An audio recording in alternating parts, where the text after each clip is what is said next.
হাসি মা বাবার আর চলবে রে সংসার। ভাগ্যের চাকা ঘুরবে বুঝি প্রবাসে আমার।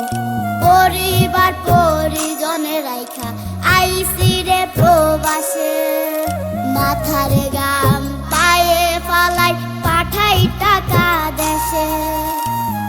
বোনের লাইগা কানের দুল, ভাইয়ের মোবাইল ফোন, কত কিছুর ধরেছে বায়না আত্মীয় স্বজন। কইছে কতদিন আমার মারে দেখি না, খেয়ে মারা চলে মুখ মুছতে পারি না। কষ্ট চাইপা মুস্কি হাইসা মায়ের কাছে কইছি,